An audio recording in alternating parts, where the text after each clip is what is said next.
இயேசு கிறிஸ்துவின் இனிய நாமத்தில் உங்களுக்கு வாழ்த்துக்களை தெரிவித்துக்கொண்டு இந்த நாளும் வேதத்திலிருந்து ஒரு நல்வார்த்தை உங்களிடம் பகிர்ந்து கொண்டு உங்களை ஊக்கப்படுத்த வந்திருப்பது உங்கள் சகோதரர் மோகன் மோசஸ்.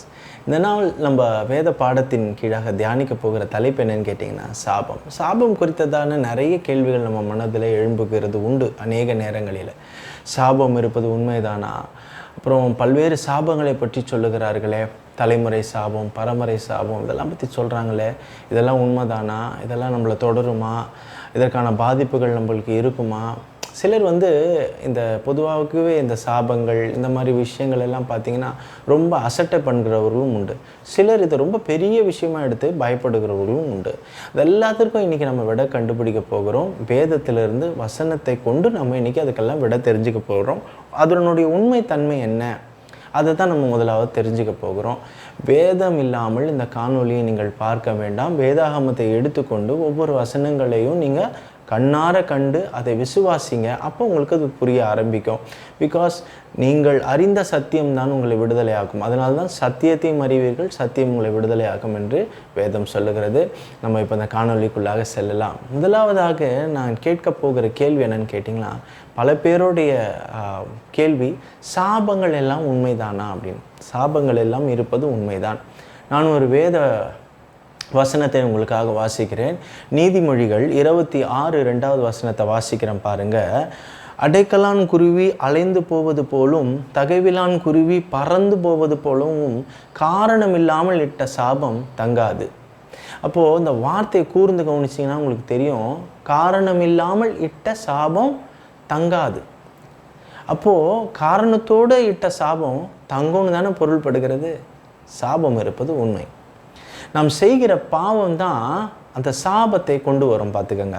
அதாவது கர்த்தருடைய கற்பனைகளையும் கட்டளைகளையும் கைக்கொள்ள நாம் மறுக்கும் பொழுது, அல்லது மறுதலித்து மீறுதல் செய்து வேறே வழிகளில் நடக்கும் பொழுது தேவ கோபம் நம் மேலே சாபமாக வரும்.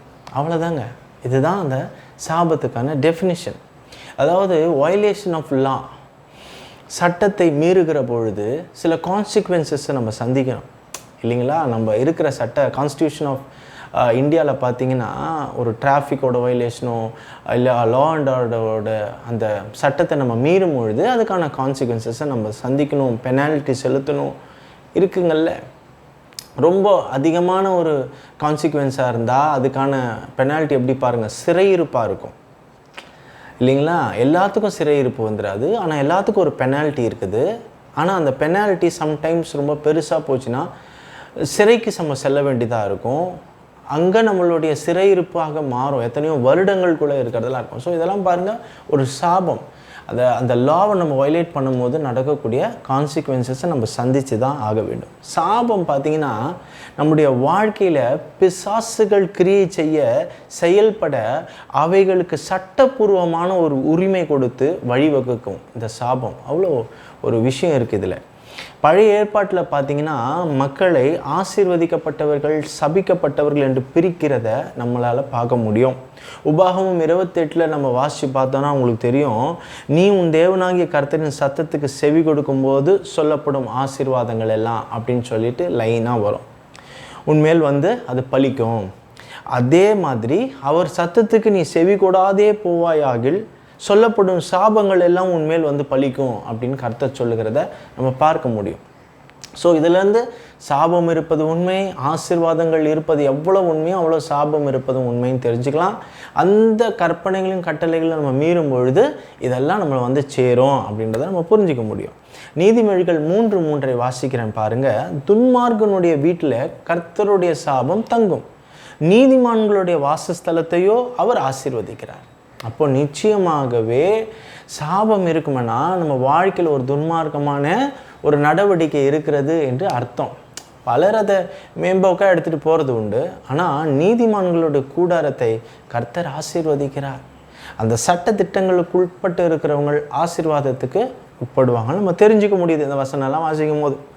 புதிய ஏற்பாட்டில் அப்படியே பாருங்களேன், இந்த சாபத்தினுடைய சக்தி, இந்த ஆசீர்வாதத்தினுடைய வல்லமை, இதெல்லாம் நம்ம இயேசுனுடைய கதையிலேயே பார்க்கும்போது நம்ம தெரிஞ்சுக்க முடியும்.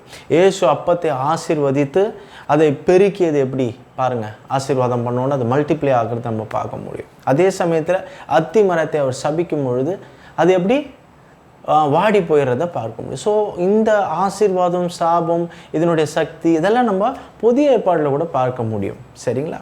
சரி, அடுத்ததாவதாக நாம் யாரையாவது சபிக்கலாமா? இந்த கேள்வி, அந்த கேள்விக்கு விடை கூடாது என்பதை மத்தேயு 5:44 இயேசு சொல்லுகிறார், நான் உங்களுக்கு சொல்லுகிறேன், உங்கள் சத்துருக்களை சிநேகியுங்கள், உங்களை சபிக்கிறவர்களையும் ஆசீர்வதிங்கள். உங்களை யாருன்னா சபிக்கிறாங்களா? சத்ருவாக இருந்து உங்களை நிந்திக்கிறாங்களா? உங்கள்கிட்ட இருந்தே வாங்கி தின்னுட்டு எல்லாத்தையும் பண்ணி சாபனை விட்டுறாங்களா? ஆனால் அவங்கள நீங்கள் ஆசீர்வாதம் பண்ணுங்கன்னு தான் இயேசு சொல்லுகிறார். ரோமருக்கு எழுதின நிருபம் 12வது அதிகாரம் 14வது வசனத்தில் பவுல் சொல்லும் போது, உங்களை துன்பப்படுத்துகிறவர்களை ஆசீர்வதிங்கள், ஆசீர்வதிக்க வேண்டியதே அன்றி சபியாதிருங்கள்னு சொல்கிறார். துன்பப்படுத்துகிறவர்களை நீங்கள் ஆசீர்வதிங்க, ஆசீர்வதிக்கிறத தவிர மாறுதலாக நீங்கள் சபிச்சிடக்கூடாது என்பதை வேதம் வலியுறுத்தி சொல்லுகிறத புரிஞ்சுக்கலாம். இப்போ நாம் கிறிஸ்துவர்களாக இருந்து கண்டிப்பாக சபிக்கக்கூடாது என்பதை இந்த வேதம் சொல்லுகிறது. சரி, இந்த வேதம் என்னங்க? ஒரு லா. இப்போ இதை மீறும் பொழுது சில கான்சிக்வன்சஸ் நீங்கள் சந்திக்கணும். அதான் நீங்கள் சபிக்கக்கூடாதுன்னு சொல்லுது வேதம். சபித்தால் சபிக்கப்பட்டவர்களுக்கும் சரி, சாபம் இடுகிறவர்களுக்கும் சரி, ஒரு கான்சிக்வன்ஸ் சந்தித்து தான் நீங்கள் ஆகணும். பிகாஸ் அது வயலேஷன் ஆஃப் லா. ஓகே, சாபங்களை நாம் 3 வகையாக சாபங்களாக பிரித்து பார்க்க முடியும். அது என்ன 3 வகை அப்படின்னு பார்த்தீங்கன்னா, பேசப்படும் சாபம், தானே வருவித்து கொள்ளும் ஒரு சாபம், மற்றும் தலைமுறை சாபம். அதை தான் பரம்பரை சாபம், ஜென்ரேஷன் கர்ஸ் அப்படின்னு சொல்கிறாங்க. ஸோ பேசப்படும் சாபம், தானே வருவித்து கொள்ளும் சாபம், இந்த ஜென்ரேஷன் கர்ஸ், இந்த தலைமுறை சாபம், இதை தான் 3 வகையாக நம்ம பிரித்து கொள்ளுகிறோம். இந்த பேசப்படும் சாபத்தை முதலாவது நம்ம பார்த்துட்டு அடுத்தடுத்துக்கு போவோம்.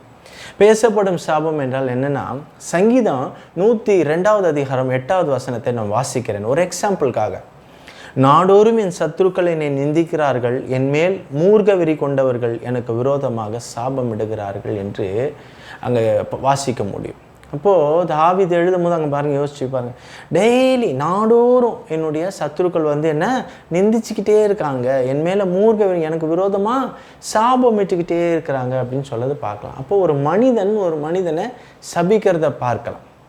முன் விரோத காரணமாக இருக்கலாம், எதுக்கும். ஆனால் காரணம் இல்லாமல் இட்ட சாபம் கண்டிப்பாக தங்காது. காரணத்தோடு இப்படி சபிக்கும் போது நிச்சயமாக தங்கும். பல சமயங்களில் பார்த்தீங்கன்னா, நம்ம யாரையாவது மனதளவிலோ உடல் அளவிலோ காயப்படுத்துவது உண்டு. ஃபிசிக்கலாகவோ இல்லை மனசளவில் காயப்படுத்துவோம். காயப்பட்ட அந்த நபர் உடனே நம்மளை சாபம் விட முடியும். சம்டைம்ஸ் பார்த்தீங்கன்னா, அடுத்த ஆளுடைய பொருளையோ பணத்தையோ நிலத்தையோ நம்ம எப்படியாவது ஏமாற்றி அபகரித்து இருப்போம். அப்படி அபகரித்து இருக்கும்போது அவங்க அதுக்கு அந்த துன்பத்துக்கு ஆளானவங்க அவங்க என்ன பண்ணுவாங்க, உடனே ஒரு சாபத்தை உச்சரிக்கக்கூடும். அது கண்டிப்பாக நம்ம ஒட்டிக்கொள்ளும். ஏன்னா அதுக்கு ஒரு வலுவான காரணம் இருக்கிறது இல்லையா? அப்போ அந்த காரணத்தோடு இட்ட சாபம் கண்டிப்பாக தங்கும்.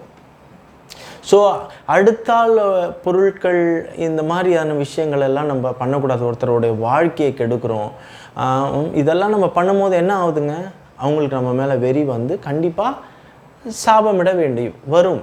அப்படியே விடுகிற சாபம் நிச்சயமாக தங்கும். அதற்கு ஒரு வலுவான காரணம் இருக்குது. சில நேரங்களில் பார்த்தீங்கன்னா, தேவனை நாமே என்ன பண்ணுவோம், தேவனை முறுமுறுத்து பல காரியங்களை விரக்தி அடைந்து ஒரு எமோஷனல் என்ன பண்ணுவோம்னா, நம்ம மேலே நாமளே சாபம் போட்டுக்கும். அதுவும் மிகப்பெரிய ஒரு தவறு. இதுதான் இந்த பேசப்படும் சாபங்கள் எல்லாம். எனக்கெல்லாம் வாழ்க்கையில் என்ன நடக்கும், அந்த தெய்வத்துக்கு கண்ணு இருக்குதோ இல்லையோ தெரில, நான் அவ்வளோதான், இதோட அவ்வளோதான், என் கதை முடிஞ்சு போச்சு, நான் இப்படியே கஷ்டப்பட்டு பிச்சை எடுத்து துண்ணு நானே இப்படியே போய் என்னை தூக்கிறதுக்கு கூட ஒரு 4 பேர் இல்லாத நானே இப்போ சுடுகாட்டில் படுத்துக்க வேண்டியது தான், என்னென்னமோ சொல்லிக்கும். நான் அவ்வளோதான், என் கடைசி நாள்லாம் நல்லா தெரியுது, நான் 1 வாரம் தான் நிற்போம் பொழுது, என் உயிர் அங்கே என்னென்னமோ பேசிக்குவோம்ல. இதெல்லாம் நன்மேல் நாமளே பேசப்படும் ஒரு சாபம். இது மிகப்பெரிய ஒரு தவறு.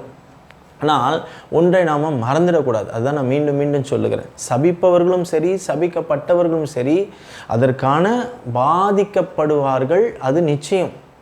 2 தரப்புலையுமே ஒரு பாதிப்பு இருக்கும். நம்முடைய குழந்தைகளையோ நண்பர்களையோ உறவினர்களையோ கூட ஏதோ ஒரு கோபத்தில் எமோஷனல் ஆகி திட்டுறோம்னு நினச்சி நம்ம என்ன பண்ணுறோம், சபிச்சுடுறோம். குழந்தைங்க ரொம்ப அட்டகாசம் பண்ணும் போதோ இல்லைனா நம்மளுக்கு விரும்பினவங்க யாரோ ஒரு சின்ன தொந்தரவு பண்ணும் போது கூட நீ நல்ல கதிக்கே போக மாட்டப்பார், என்னை இவ்வளோ வயிற்றச்சில் கொட்டுற, நீ போகிற இடத்துல எப்படி வாழ்வியோ அப்படின்னு சொல்லி அந்த பெண்ணை நம்ம திட்டுவோம். நம்மளுடைய பெத்த பொண்ணாக தான் இருக்கும். போகிற இடத்துல உன்னை நல்லா குத்துவாண்டி வரவன், நல்லா மாட்டின் மொழிப்படியா, நீ அவன் வயிற்றச்சில் கொட்டுறியடி அப்படின்னு நம்ம சொல்லுவோம். இதெல்லாம் திட்டுன்ற பேர்லேயே என்ன பண்ணுறோம், நம்ம சாபம் எடுக்கிறோம். அப்போது அந்த வயிற்றெரிச்சலோடு கூடிய அந்த சாபம் பாருங்கள், அந்த நெகட்டிவான வேர்ட்ஸ், அது பிசாசுகளுக்கு உடனே கதவை திறந்து கொடுக்கும். உடனே அவைகள் போய் அந்த வார்த்தை பழிக்கும் விதமாக பாருங்கள் அதுங்க செயல்பட தொடங்கிடும்.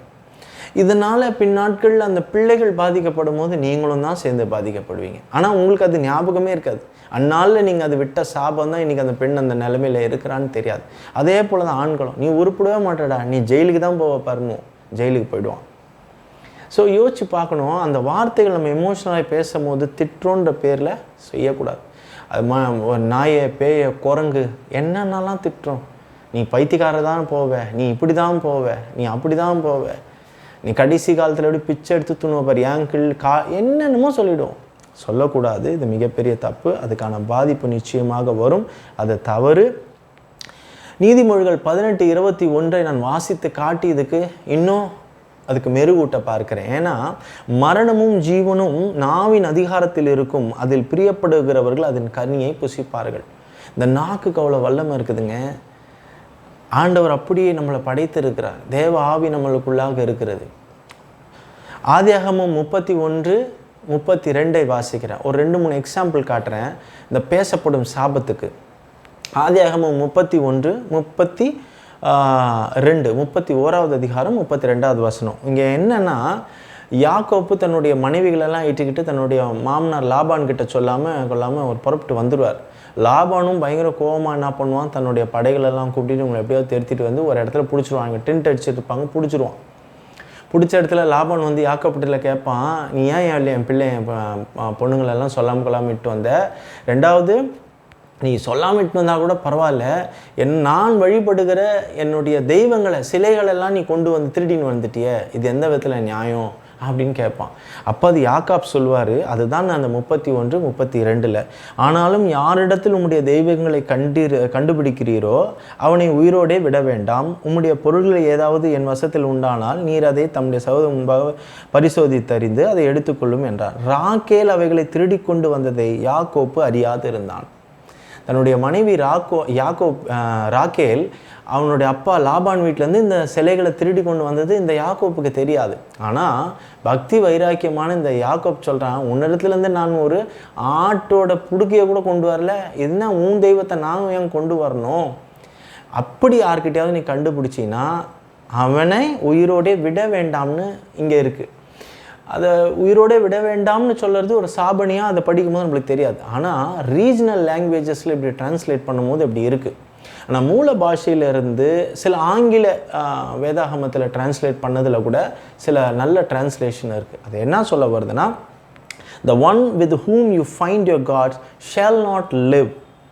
யாருடன் உங்கள் தெய்வங்களை காண்கிறீரோ அவர் வாழ மாட்டார். அவன் உயிரோடு இருக்க மாட்டான்பா, எடுத்துன்னு வந்தது உண்மையாயிடுச்சு, அவன் கண்டிப்பாக செத்துருவான், அவன் உயிரோடவே இருக்க மாட்டான், இவ்வளோ பெரிய விஷயத்த பண்ணிட்டான், அவன் சாபம் எடுக்கிறான். ஆனால் அவனுடைய மனைவியான ராக்கேல் இதை எடுத்துக்கொண்டு வந்து அவனுக்கு தெரியாது. ஆனால் அந்த சாபத்தினுடைய வல்லமை பாருங்கள், ரொம்ப நாள் போயிடுது. கொஞ்ச நாள் போனோன்னே ஆதியாகமம் 35வது அதிகாரத்தில் பார்த்தீங்கன்னா 16-18 வசனத்தை வாசித்து பார்த்தீங்கன்னா, பிரசவத்தில் ராக்கேலுக்கு கடும் வேதனை உண்டாகி பிரசவிக்கும் போது மரண காலத்தில் அவள் ஆத்துமா பிரியும் பொழுது, அப்படின்னா லாஸ்ட்டு பையனை பெக்கரா அவளுக்கு பெஞ்சமின்னு பேர் வச்சிடுறாங்கன்னு வச்சுக்கோங்க. பிரசவ காலத்தில் அவள் கடும் வேதனைக்குள்ளாகி அவள் இறந்து போகிறான். அந்த சாபம் அந்த தலைக்கு மேல் நிற்கிறத நீங்கள் பார்க்கலாம். இன்றைக்கி இந்த மரணிக்கிற செய்திகள்லாம் ஒரு பெரிய விஷயமா தெரியாது. ஆனால் அந்த காலத்தில் அது பெரிய விஷயம். ஏன்னா வரிசையாக பெற்று போட்டுக்கிட்டே போவாங்களே தவிர இந்த பிரசவத்தில் உயிர் இழக்கிற சீன்லாம் அங்கே கிடையாது. ஸோ அப்போ யோசிச்சு பாருங்கள், அந்த சாபம் அந்த தலைக்கு மேல் இருந்ததை பார்க்கலாம். அது பேசப்படும் சாபம், உடனே அதுக்கு பிசாசுக்கு கதவை திறந்து விட்டுரும். அது பின்தொடர்ந்து அந்த சாபத்தை கண்டிப்பாக நிறைவேற்றிடும். ரெண்டாவது எக்ஸாம்பிள் யோசுவா புஸ்தகம் 6வது அதிகாரம் 26வது வசனத்தை நான் உங்களுக்காக வாசிக்கிறேன். அக்காலத்தில் யோசுவா அந்த எரிகோ பட்டணத்தை கட்டும்படி எழும்பும் மனுஷன் கர்த்தருக்கு முன்பாக சபிக்கப்பட்டவன். எல்லா எரிகோ பட்டணத்திலையும் யோசுவா இடித்து போட்டுறது உங்களுக்கு தெரியும்ல.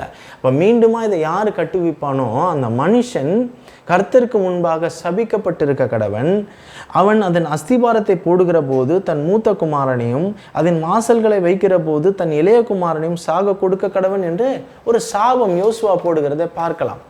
அந்த சாபம் கண்டிப்பாக பலிக்குதான்னு பார்த்தீங்கன்னா பலிக்கும். எப்போ பலிக்கும்னு பாருங்களேன். 1 ராஜாக்கள் 16வது அதிகாரம் 34வது வசனம். ஆகாப் ராஜா ஆளுகை செய்கிற அந்த நேரத்தில் பெத்தேல் ஊரானாகிய இயேல் எரிகோவை கட்டினான்.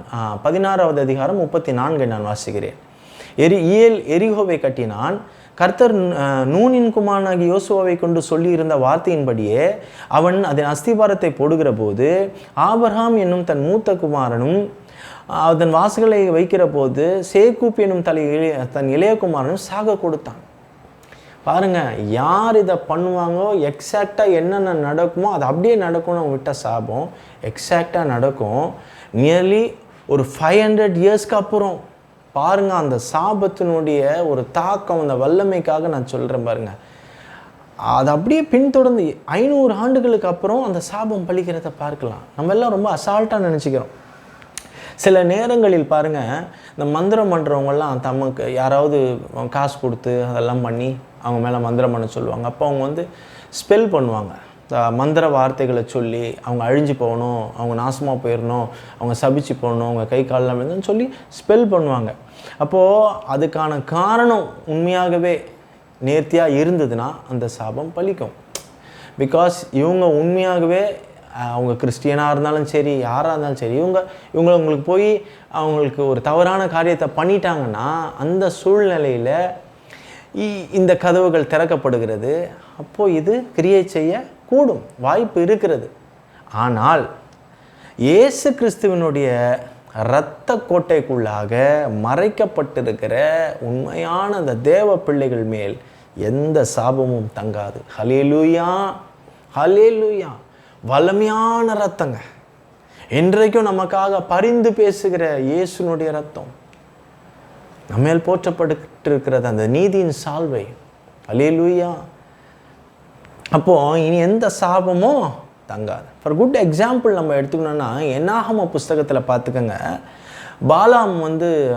பிலேயாம் இஸ்ரவேல் மக்களை சபிக்கிறதுக்காக போவான்.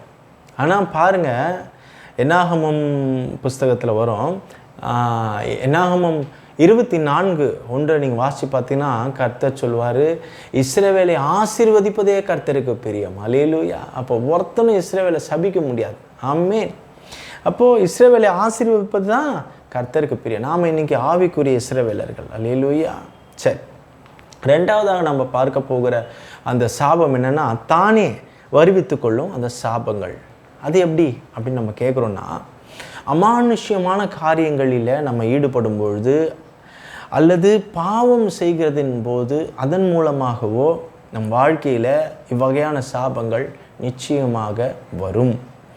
மாந்திரிகம், ஜோஷியம், ஜாதகம், மூட நம்பிக்கை, அதை கட்டுறது, இதை கட்டுறது, இந்த செயின் எடுத்து மாட்டிக்கிறது, டிவியில் காட்டுற எல்லா இதையும் எடுத்து கையிலையும் மூக்குலையும் காதுலையும் தொண்டையிலையும் எல்லாத்துலேயும் எடுத்து மாட்டிக்கிறது, இதெல்லாம் செய்யக்கூடாது. பார்த்துக்கங்க. பேய்களுடன் உடன்படிக்கை பண்ணுவது, இந்த ஹொய்ஜா போய்டு அப்படின்னு சொல்லுவாங்க. அந்த போர்டு வச்சுட்டு ஆவிகள்லாம் வர வச்சு பேசுறது, மீடியேட் பண்ணுறது, இறந்தவர்களை தொடர்பு கொள்வது, அமானுஷ்ய தியானங்கள், அந்த குண்டலினி யோகா, இதெல்லாம் கிளப்பி விடுறது. அமானுஷ்ய தியானங்கள், இந்த குண்டலினி யோகா, இதை பற்றிலாம் நான் ஒரு வீடியோ போட்டிருக்கேன், உங்களுக்கு முடிஞ்சால் பாருங்கள். அதே மாதிரி இந்த பேய்களுடன் தொடர்பு கொள்வது, அஞ்ஞனம் பார்ப்பது என்ற தலைப்பின் கீழாக நான் போட்டிருக்கேன். உங்களுக்கு டைம் கிடைச்சா நீங்கள் பார்க்கலாம்.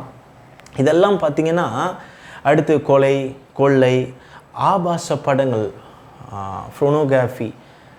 ப்ரோனோகிராஃபி அது எப்படி சொல்கிறதுன்னு தெரில, ஆபாச படங்கள், ப்ளூ ஃபிலிம், அப்புறம் இந்த மாதிரி வேசித்தனம், விபச்சாரம், விக்கிரக ஆராதனை, பிறரை மன்னிக்காதிருப்பது, இந்த மாதிரியான ஒரு விஷயங்களிலெல்லாம் நம்ம ஈடுபடும் பொழுது நிச்சயமாகவே இவ்வகையான சாபங்களுக்கான திறந்த கதவுகளை நாமே திறந்து கொடுக்கிறோம் என்பதுதான் அர்த்தம். அப்போ இந்த சாபங்கள் வந்து கிரியேட் செய்ய வாய்ப்பு இருக்கிறது.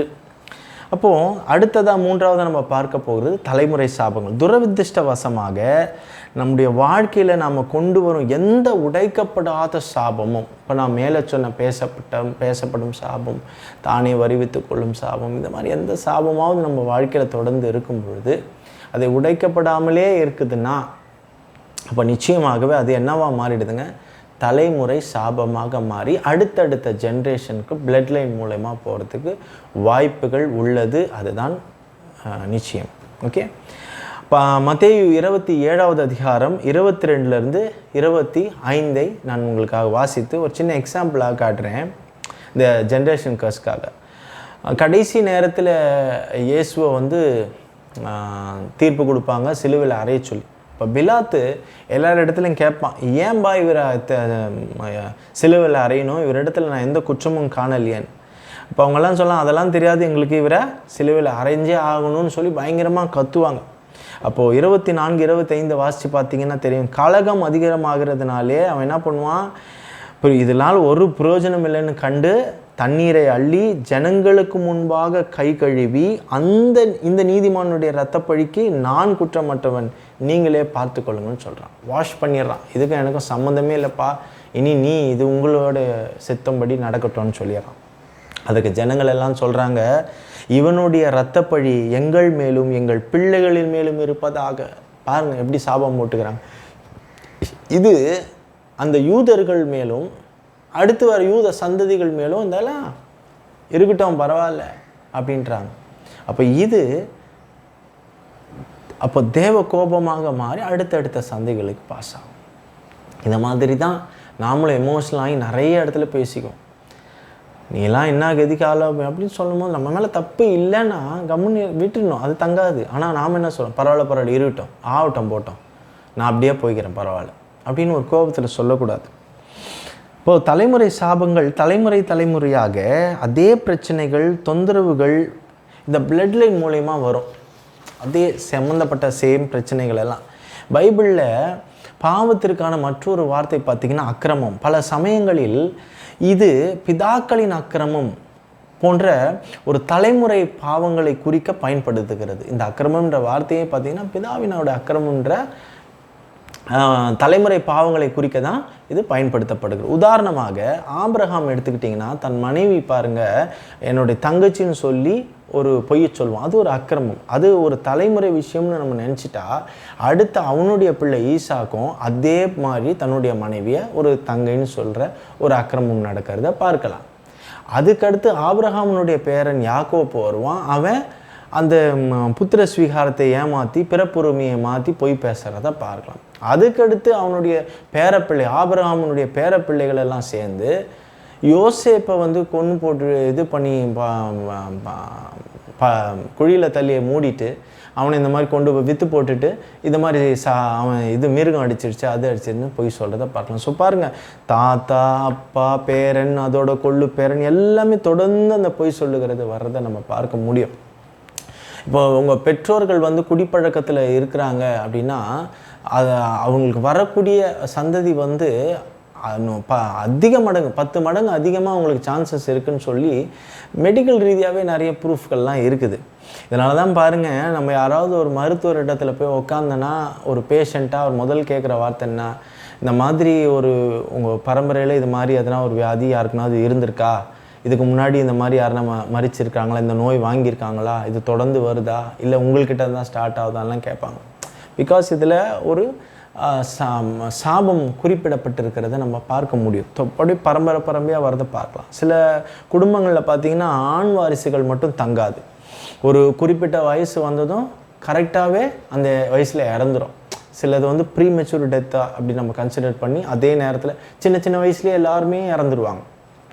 சில நேரங்களில் ஆண்களில் பார்த்திங்கன்னா 50 வயசை தாண்ட மாட்டாங்க கரெக்டாக. எங்கள் ஃபேமிலியில் பார்த்திங்கன்னா எல்லாருமே ஒரு 55 வயசில் செத்துருவாங்க. எங்கள் ஃபேமிலியில் அப்படி சொல்கிறத நீங்கள் நிறைய இடத்துல கேட்டிருக்கலாம் இல்லைங்களா. ஸோ அதெல்லாம் பாருங்கள் கரெக்டாக மரணித்து போயிடுவாங்க. அதே மாதிரி பாருங்கள் ஒரு குறிப்பிட்ட வயசு வந்ததும் கண்ணு தெரியாமல் போயிடும். அந்த அப்பாவுக்கு இருந்திருக்கலாம், அந்த தாத்தாவுக்கு இருந்திருக்கலாம், இல்லை காது கேட்காம போயிடும். கரெக்டாக அந்த குறிப்பிட்ட வயசை மியூட் ஆகிடுவாங்க. அதே மாதிரி குறிப்பிட்ட வயசில் பார்த்திங்கன்னா வலிப்பு, இந்த இழுப்பு வியாதிகள், வீசிங், இதெல்லாம் அப்படியே தொன்று தொட்டு அப்படியே வர்றதை நம்ம பார்க்க முடியும். நரம்பு தளர்ச்சி, இதெல்லாம் அப்படியே வர்றதை நம்ம பார்க்கணும். ஒரு குறிப்பிட்ட நோயோ இல்லை வியாதியோ அடுத்தடுத்து சந்ததிகளை தொடர்ந்து வந்து கொண்டே இருக்கிறத நம்மளால் பார்க்க முடியும். இப்போ தற்கொலை எடுத்துக்கோங்க, ஆக்சிடென்டல் டெத் எடுத்துக்கோங்களேன். விசாரித்து பார்த்தீங்கன்னா அந்த தலைமுறைக்கு மேலே பார்த்தா அவன் தற்கொலை பண்ணால், இவன் கல்யாணம் பண்ணால், அவனோட பொண்ணு இவன், அப்படியே வந்துக்கிட்டே இருக்கும். அடுத்து ஒரு ஆக்சிடென்டல் டெத்து பார்த்திங்கன்னா அதுவும் கண்டினியூஸாக வந்துட்டு இருக்கிற மாதிரி இருக்கும். நம்ம கண்டிப்பாக அதெல்லாம் நம்ம யோசித்து பார்த்தா தெரியும்.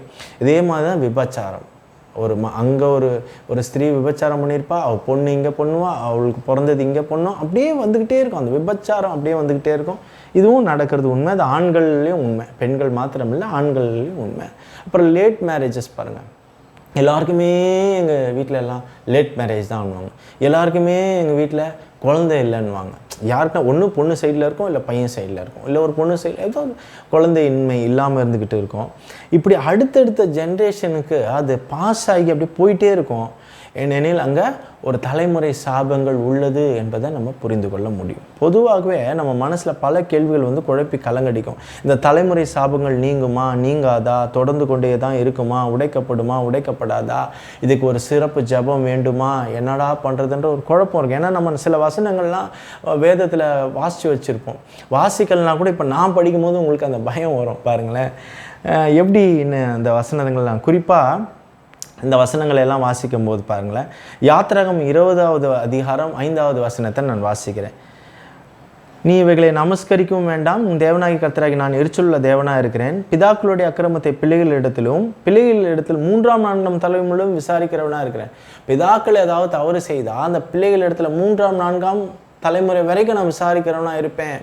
அப்படின்னா அந்த பிதா செய்த தப்புக்கு அந்த பிள்ளைகள்லாம் விசாரிக்கப்படுவாங்க அப்படின்றது தெரியும், நியாயம் தீர்க்கப்படுவாங்க என்பது இந்த பொருள்படுகிறது. சேம் வசனம் யாத்திராகமம் 34:6-7 பார்த்தாலும் அதே மாதிரி தான். குற்றவாளிகளை குற்றமற்றவனாக விடாமல் பிதாக்கள் செய்த அக்கிரமத்தை பிள்ளைகளிடத்திலும் பிள்ளைகளுடைய பிள்ளைகளிடத்திலும் 3ஆம் 4ஆம் தலைமுறை விசாரிக்கிறவராக இருக்கிறேன்னு சொல்கிறத பாருங்கள். உபாகமம் 5:7-9 வாசிக்க போகும்போதும் கர்த்தராகிய நான் எரிச்சல் உள்ள தேவனாக இருந்து என்னை பகைக்கிறவர்களை குறித்து பிதாக்களுடைய அக்கிரமத்தை பிள்ளைகளிடத்திலும் 3ஆம் 4ஆம் முறை தலைமுறை இடத்திலும் விசாரிக்கிறவனாக இருக்கிறேன்னு இருக்கும்.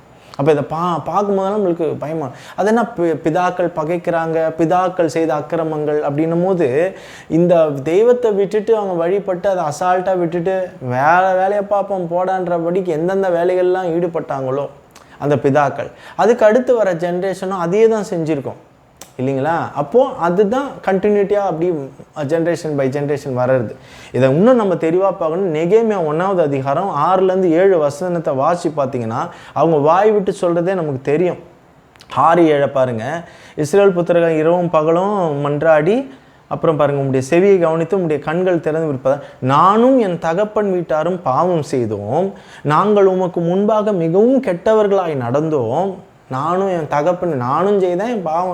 தகப்பன் கெட்டவர்களாக நடந்தோம்.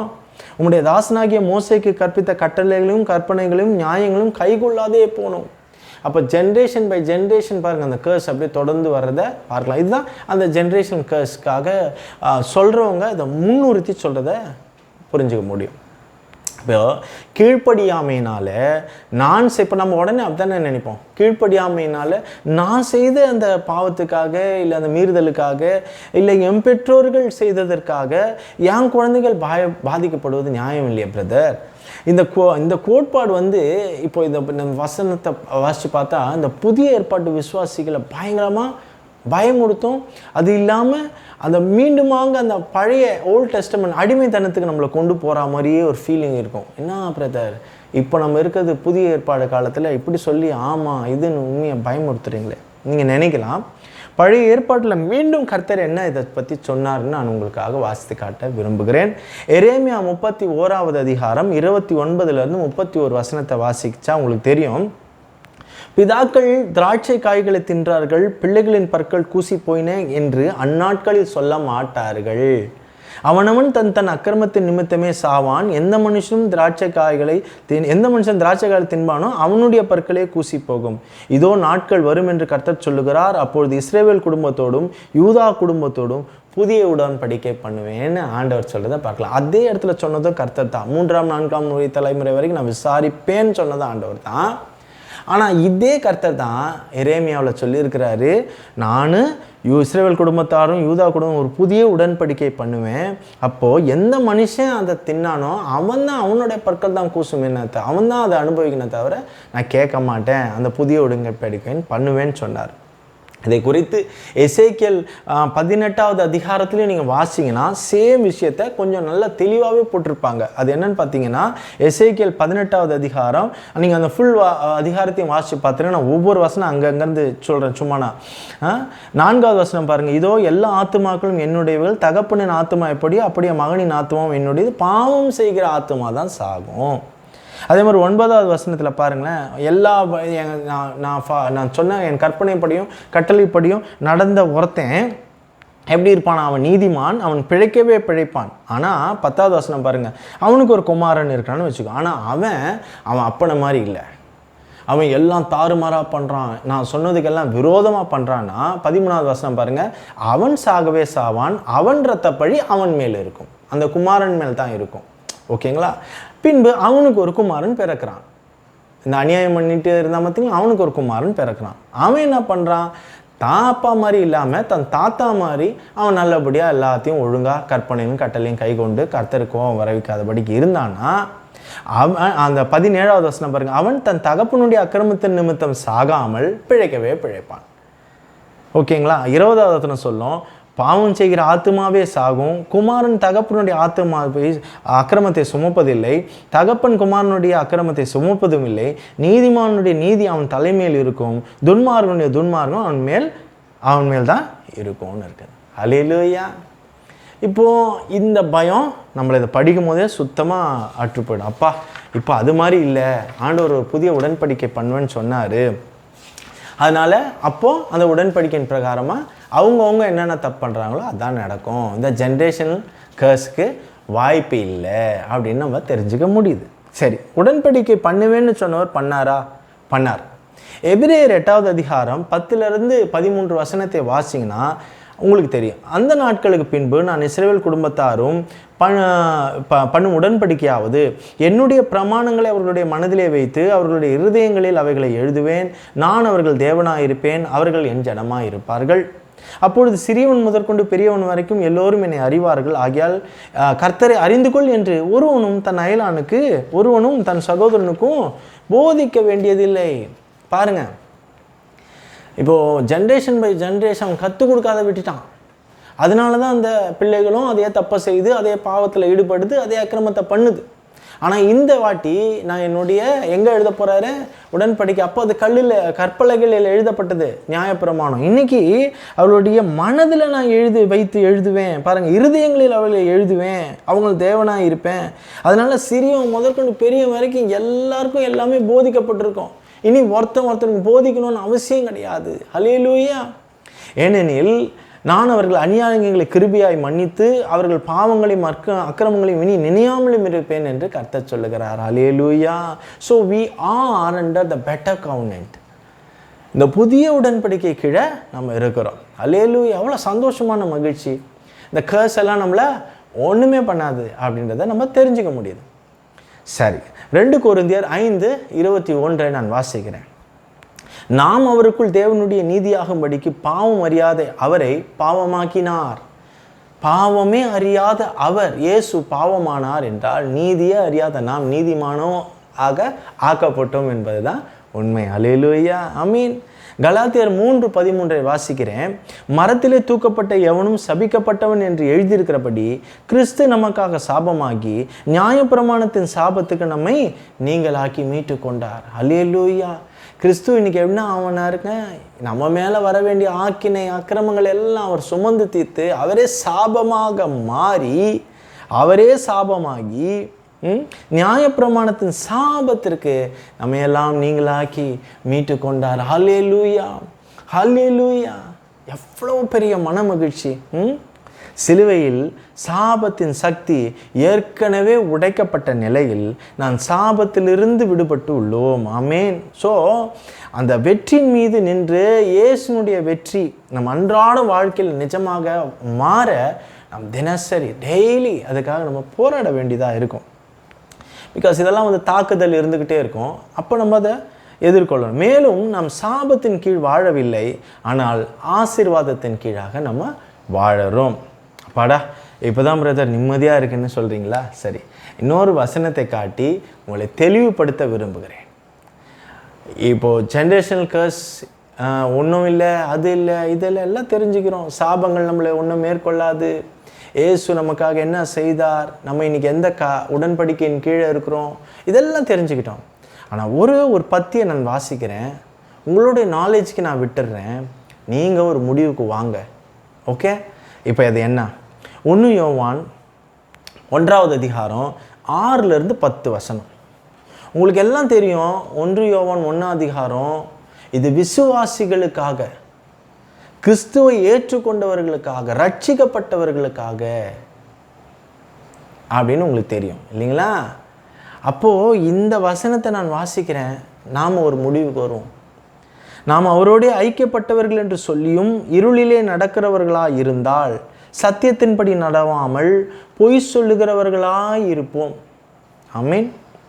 அவர் ஒளியாக இருக்கிறது போல நாமும் ஒளியிலே நடந்தால் ஒருவரோடு ஒருவர் ஐக்கியப்பட்டு இருப்போம். அவருடைய குமாரனாகிய இயேசு கிறிஸ்துவின் ரத்தம் சகல பாவங்களையும் நீக்கி நம்மை சுத்திகரிக்கும். ஆமேன். நமக்கு பாவம் இல்லை என்போமானால் நம்மை நாமே வஞ்சிக்கிறவர்களாக இருப்போம், சத்தியம் நமக்குள் இராது. இது எல்லாம் விசுவாசிகளுக்கு தான், ரட்சிக்கப்பட்டவங்களுக்கு தான், ஞானஸ்தானம் எடுத்தவங்களுக்கு தான். நம்முடைய பாவங்களை நாம் அறிக்கையிட்டால் பாவங்களை நமக்கு மன்னித்து எல்லா அநியாயத்தையும் நீக்கி நம்மை சுத்திகரிப்பதற்கு அவர் உண்மையும் நீதியும் உள்ளவருமாய் இருக்கிறார். இப்போ யோசிச்சு பாருங்க. சரி, நம்ம புதிய கவர்னன்ட்டில் தான் இருக்கிறோம், பெட்டர் கவர்னன்ட்டில் தான் இருக்கிறோம். ஜென்ரேஷனல் கர்ஸ் கிறிஸ்துவர்கள் மேல் பழிக்குமா பழிக்காதா, அதை நம்ம ஜெபம் செய்து உடைக்கணுமா உடைக்க வேணாமா, இதெல்லாம் விட்டுருவோம். பல பேர் வந்து அதை ரஃப்பாக சொல்கிறாங்க, இல்லை அப்படின்றாங்க. பல பேர் அதை ஓஹோ ஆஹோ பயங்கரம் உடைக்கணும் பயங்கரம் அப்படின்லாம் சொல்கிறாங்க. ஆனால் நீங்கள் ஒரு கணிப்புக்கு வாங்க, நீங்கள் ஒரு தீர்ப்பு கொடுங்க. இப்போது இல்லைன்னு சொல்கிறோம், பிற்பாடு இந்த வார்த்தை இங்கே வருது, பாவங்களை நமக்கு மன்னித்து எல்லா அநியாயத்தையும் நீக்கினும். இந்த அக்கிரமம் அநியாயம்னா என்ன? ஏற்கனவே நம்ம செய்திருக்கிறோம், அந்த பாவமா இந்த பாவம், அதெல்லாம் குழப்பிக்க வேண்டாம். அக்கிரமம் பண்ணுறோம், பாவம் பண்ணுறோம், கர்த்தருக்கு விரோதமாக செய்கிறோன்னு தானே அர்த்தம். அது சுவாபமாக தானே வரும். கர்த்தருக்கு விரோதமாக கர்த்தருடைய அந்த லாவை நம்ம வயலேட் பண்ணுறோம், அந்த சட்டத்தை நம்ம மீறுகிறோம். அந்த சட்டத்தை நம்ம மீறினதுக்கப்புறம் நம்ம செய்கிற ஜெபம் இது. அப்போது அந்த சட்டத்தை மீறுகிற போது சில கான்சிக்வன்சஸ் வரும். அந்த கான்சிக்வன்சஸோட இம்பேக்ட் அந்த ஜென்ரேஷன் மேலே போய் தாக்கும். அல்லேலூயா, ஆமீன். அதுதான் உண்மை. இப்போது மூதாதையர்கள் செய்தது உனக்கு பலிக்காது, அந்த அக்கிரமம் உன்மேல் வராது. ஓகே, உன் ஜென்ரேஷனில் ரட்சிக்கப்பட்டதுக்கு பின்பாக நீ செய்கிற ஒரு விஷயம் ஓகே, அது ஜென்ரேஷனுக்கு ஜென்ரேஷன் பாஸ் ஆகாது தான். ஓகே, தேவன் அங்கே என்ன சொன்னார்? எரேமியா தீர்க்க தரிசனத்திலும் சரி, எசேக்கியலும் சரி, பாவம் செய்கிற ஆத்துமா தான் சாகும், அநியாயம் செய்கிறவனை தான் நான் நியாயம் தீர்ப்பு கொடுப்பேன்னு சொன்னார். அப்போ ஒரு ஜட்ஜ்மெண்ட்டை பற்றி பேசுகிறார். நான் இப்போது ஃபாதர் மூதாதையர்கள் செய்த ஒரு பாவத்திற்கு இவங்க கில்ட்டியாக இருக்கக்கூடாது, பிள்ளைங்க மேலே அந்த பழி இல்லை அப்படின்றத நம்ம புரிஞ்சுக்கிட்டோம். ஆனால் அது வரவும் வராதுன்னு தெரிஞ்சுக்கிட்டோம். ஆனால் அவங்க செய்த ஒரு விஷயம் இருக்குல்ல, இந்த பாவம் இருக்குல்ல, அதுக்கான கான்சிக்வன்சஸ் இருக்குல்ல, அது அப்படியே நின்றுக்கிட்டே இருக்கும். எப்படா அடுத்தடுத்த ஜென்ரேஷனில் எவனாவது கொஞ்சமாவது வாய்ப்பு விடுவான் அப்படின்னா இது தாக்கிறதுக்கான வாய்ப்புகள் அதிகம் உண்டு. அப்போது ஈவன் அந்த வசனத்தில் சொல்லப்பட்டது போலவே இவன் தான் இப்போவும் அதுக்கான தண்டனையை அனுபவிக்க போகிறான். எத்தனையோ தலைமுறைக்கு அப்புறம் திரும்ப மீண்டும் விபச்சாரமோ மீண்டும் எதையோ ஒரு விஷயத்தை அவன் பண்ணும் பொழுது அதுக்கான கான்சிக்வன்சஸ், அந்த இம்பேக்டு அந்த ஜென்ரேஷனில் தெரியும். அதுதான் உண்மை. தெரியாமல் இருக்காது, கண்டிப்பாக தெரியும். அதுதான் உண்மை. அதை வைத்து ஜென்ரேஷன் கர்ஸு நம்மளை அஃபெக்ட் பண்ணாது, இல்லைனா வந்து அந்த அடுத்தடுத்த ஜென்ரேஷன் பாஸ் ஆகாது அப்படின்னு நம்ம சொல்ல முடியாது. இதனால தான் இந்த வசனத்தை நான் உங்களுக்கு சுட்டி காட்டுறேன். என்ன பிரதர் அப்படி சொல்லிட்டு இப்போ இப்படி வந்து குழப்புறீங்களேன்னு நினைக்காதீங்க. உண்மையான வசனம் தான் இது. அப்போது இப்போ நம்ம புரிஞ்சு கொள்ளணும், இயேசு கிறிஸ்துனுடைய ரத்தம் நம்மை சகல பாவங்களை நீக்கி நம்மை சுத்திகரிக்கும் என்பது எவ்வளோ உண்மையோ, அதே மேலே இருக்கிற வசனத்தை பாருங்கள். நாம் அவரோடு ஐக்கியப்பட்டிருக்கிறவர்கள் என்று சொல்லியும் இருளிலே நடக்கிறவர்களாயிருந்தால், நான் ரட்சிக்கப்பட்டவேன், என்ன சாபம் ஒன்றும் செய்யாது, எனக்கு எந்த ஒரு பிரச்சனையும் வராது, இயேசுனுடைய ரத்தம் என்னை பாதுகாக்கும் எல்லாம் சொல்லிக்கிட்டு இருளிலே நடக்கிறவர்களாக இருந்தால், துன்மார்க்கமான பாதையில் போகிறவர்களாக இருந்தால், செய்யக்கூடாத விஷயங்களில் ஈடுபடுகிற சூனியம், மந்திரம், அது இது, ஜோசியம், ஜாதகம், லொட்டு லொசுக்கு இதெல்லாம் இருளிலே நடக்கிறவர்களாக இருந்தால், சத்தியத்தின்படி நடவாமல் பொய் சொல்லுகிறவர்களாக தானே இருக்கிறோம். அவர் ஒளியாக இருக்கிறது போல நாமும் ஒளியிலே நடந்தால் ஒருவரோடு ஒருவர் வைக்கப்பட்டிருப்போம். அந்த பாண்டிங், அந்த அந்த அந்த செட்டைகளின் கீழ் நாங்கள் மூடப்பட்டிருப்போம். அப்போ அதனுடைய கிரியைகள், அந்த தாக்கங்கள் நம்மளை ஒன்றும் செய்யாது, ஒரு பொழுதும் ஒன்றும் செய்யாது. அவருடைய குமாரனுடைய இயேசு ரத்தம் நம்மை பாதுகாக்கும். நமக்கு பாவம் இல்லை என்போமானால் நம்மை நாமே வஞ்சிக்கிறவர்களாயிருப்போம். சத்தியம் நமக்குள் இராது. நம்முடைய பாவங்களை நாம் அறிக்கையிட்டால் அப்போது என்ன இங்கே வேணும் பிரதர், நம்ம தெரிஞ்சுக்கணும் பிரதர்ஸ் அண்ட் சிஸ்டர்ஸ், ரெப்பென்டன்ஸ், மனம் திரும்புதல் வேணும். மெய்யான ஒரு மனம் திரும்புதல் வரும்பொழுது தான் அந்த ஜென்ரேஷனுடைய அந்த பிளட் லைனில் வரக்கூடியது அது அப்படியே ஸ்டாப் ஆகும். மெய்யான மனம் திரும்புதல் இருந்து நீங்கள் இந்த மாதிரி பாவங்களை அறிக்கையிட்டால் பாவங்களை நமக்கு மன்னித்து எல்லா அநியாயத்தையும் நீக்கி நம்மை சுத்திகரிப்பதற்கு அவர் உண்மையும் நீதியும் உள்ளவராய் இருக்கிறார். அல்லேலூயா. அவர் நேற்றும் என்றும் மாறாதவராய் இருக்கிறார். ஆமென். இன்றைக்கும் நம்மை பாதுகாக்கிறவர் அவர் தான். இன்றைக்கும் இந்த பொல்லாத உலகத்தில் பரிசுத்தமுள்ள ஆவியானவர் தான் நம்மளை பாதுகாக்கிறார். அல்லேலூயா. இயேசுனுடைய ரத்தங்க, இயேசுனுடைய வல்லமைங்க, அதுக்கு நிகரான வல்லமை கிடையாது. ஆனால் இதெல்லாம் என்ன ஒன்றும் பண்ணாது, இதெல்லாம் என்ன ஒன்றும் பண்ணாதுன்னு சொல்லிட்டு நீ பண்ணுற எல்லா வேலைகளும் பண்ணினா அதனுடைய தாக்கங்கள் இருக்கும். அடுத்த சந்ததிகளுக்கும் அதனுடைய தாக்கங்கள் இருக்கும். அந்த கான்சிக்வன்சஸ், அந்த இம்பேக்ட் அப்படியே இருக்கும். அதை புரிஞ்சிக்கங்க. சாபத்திலேருந்து நம்மளை விடுதலை ஆக்கினது அத்தனை உண்மையும், பாவத்திலிருந்து நம்மளை விடுதலை ஆக்கினது அத்தனை உண்மையும், அதை விசுவாசிக்கிறோம். அதனால தானே நம்ம இனி வரைக்கும் நிற்கிறோம். ஸோ அப்போ இனி வரும் என்ன வேணால் பாவம் பண்ணிட்டு போகலாம், இனி எந்த அக்கிரமம் வேணால் பண்ணிக்கிட்டு போகலாம், நம்ம சந்ததியை ஒன்றும் பண்ணிடாது, இனி நம்ம என்ன வேணால் வாழ்க்கை வாழலான்னு எங்கேயாவது பைபிள் யாருக்காவது லீகல் ரைட்ஸ் கொடுத்துருக்காங்க? No, not at all. கள்ள போதனைகள் எவ்வளோ இருக்கும். இதை வைத்து சம்பாதிக்கிறவர்கள் இருக்கிறார்கள். நாங்கள் இந்த சாபத்தை உடைப்போம், நீங்கள் எங்களிடத்தில் வாங்க, ஜென்ரேஷன் சாபம் உடைக்கிறதுக்காக இத்தனை வழிகள் இருக்குது, அத்தனை வழிகள் இருக்குது, போதனைகள் இருக்குது, இவ்வளோ ரூபா கொடுங்க, செலவு பண்ணோம், அப்படி இருக்குது. இது இயேசு கிறிஸ்துவினுடைய ரத்தம். நீ மெய்யான மனம் திரும்புதல் ஏற்பட்டு அறிக்கையிடு. நீ சொல்லி ஜெபம் பண்ணு, நீ சொல்லி அறிக்கையிடு. ஆண்டவரே, இதுவரை தொடர்ந்து வராமல் இருந்தது, இதை நான் தொடர்ந்தேன், இது இதனால தான் வந்திருக்குது, எனக்கு நல்ல பரிசுத்த ஆவியானவர் உணர்த்துவார். கொடுக்கப்பட்டது அதுக்கு தானேங்க, சத்தியத்தை உணர்த்துகிற ஆவியானவர் கண்டித்து உணர்த்துவார். இதுதான் அதுதான் அப்படின்னு கரெக்டாக சொல்லுவார். அப்புறம் என்ன பிரச்சனை? மனம் திரும்புவோம், உடனே நம்ம ரெப்பன் பண்ணுவோம், உடனே நம்ம ஆண்டவர் நம்மளை ஏற்றுக்குவார். அவருடைய ரத்தம் சுத்திகரிக்கும், எல்லா அநியாயத்தையும் நீக்கி சுத்திகரிக்கும். நான் உங்களுக்கு குட் நியூஸ் தான் சொல்லியிருக்கேன். ஆனால் சத்தியத்தை சத்தியமாக நம்ம புரிஞ்சுக்கணும்.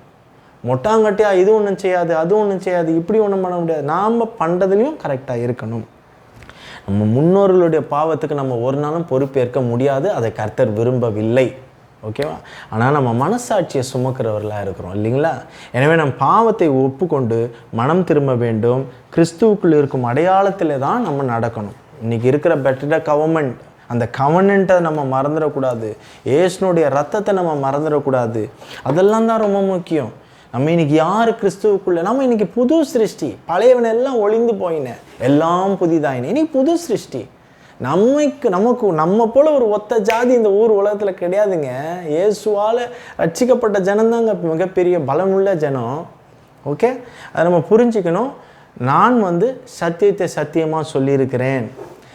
நீங்களும் வசனங்களோடு ஒப்பிட்டு கரெக்டாக பாருங்கள், கண்டிப்பாக உங்களுக்கு புரியும். எனி உங்களுக்கு ஏதாவது கமெண்ட்ஸ் இருந்தால் கூட கமெண்ட் செக்ஷனில் சொல்லுங்கள். திட்டுறதா இருந்தால் திட்டுங்க, வாழ்த்துக்கிறதா இருந்தால் வாழ்த்துங்க.